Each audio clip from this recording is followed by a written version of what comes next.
Hello, Academy. This is Junior Researcher Code MEC 411, Day 5.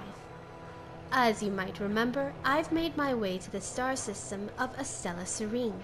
I've explored both Estella 2 and its moon, but they turned out rather barren.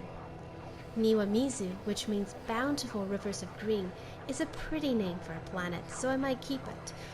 From afar, the films of clouds and tinges of green suggest life. I burst in, and sure enough, there is so much flora here that if not for the protruding spikes of mineral, I wouldn't be able to guess the compositions of soil here. The landscapes are layered with life. I spend the majority of the day cataloging some 30 species of plants, from towering ferns to hostas to rubber trees. There are familiar deciduous and strange caryophytes here. By the time I noticed, night sweeps over the planet. I suppose I should consider myself fortunate. So many of the planets I've visited so far have been bountiful. I can only hope other researchers have had a fraction of my luck. The wide variety of flora on this planet suggests three things. 1. A stable orbit distributes the sun's heat across the planet, but not evenly, creating niche roles and a need for differentials in plant height and mass, etc. 2. The compound soil and drainage structures underground allow for different types and layers of foliage to develop with moderate competition with each other. And 3. There are possibly several generations of stressors or extinction events from natural disasters or fauna here that these plants have adapted to create such diversity. These, of course, are not full composite forests, with all their layers and pocket ecologies. Floral conditions here are not quite what researchers would consider ideal, but it's close.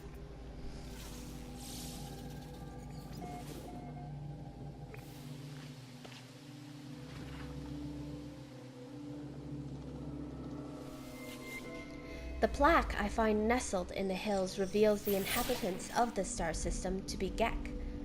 Gek. Ugh. Why does it have to be Geks? You wouldn't think to look at them, Academy, but I've heard they're the most arrogant little snots this side of the galaxy, and this plaque just proves my point. Long ago, historians have recorded a brief period of Gek aggression. They armed themselves, engaged in skirmishes along colonial borders, and took over small sectors of the galaxy. So I guess in their minds, they had conquered the universe. Something is strange, Academy. I find an international trading terminal out in the middle of nowhere. The machine, now that it's not embedded in the Wallaby space station or planetary hub, it throbs with intention. The sound of it feels like a heartbeat. It causes my own pulse to race. I can't breathe. The heartbeat is so familiar. Where have I heard it before?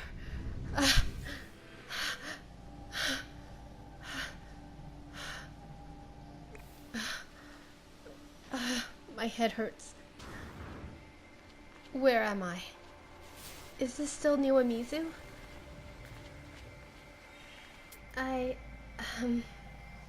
Sorry, Academy. I must have blacked out.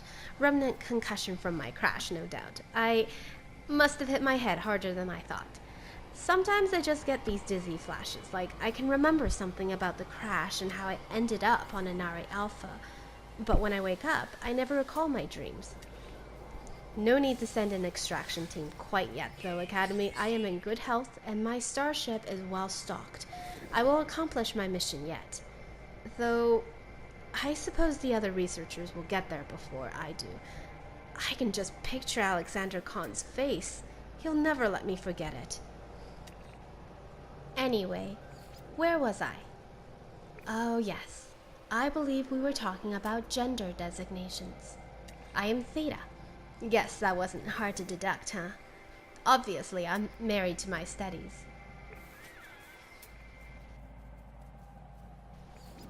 Whoa. Am I stalking fauna?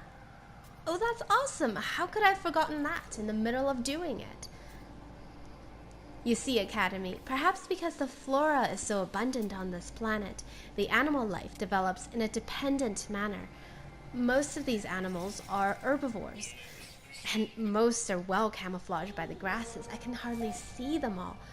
Oh, look at those grazers. Horns out, slow, plodding manner. Oh, there are more of them. Let me just get a little bit closer. You see how that family walks, shoulder to shoulder? That's a defensive formation. I wonder who or what they're hiding from. They're certainly the largest creatures around, and I've yet to see any predators. If they only gather in small family units, it suggests there is an evolutionary disadvantage to congregate. Perhaps due to mating restrictions or feeding territories?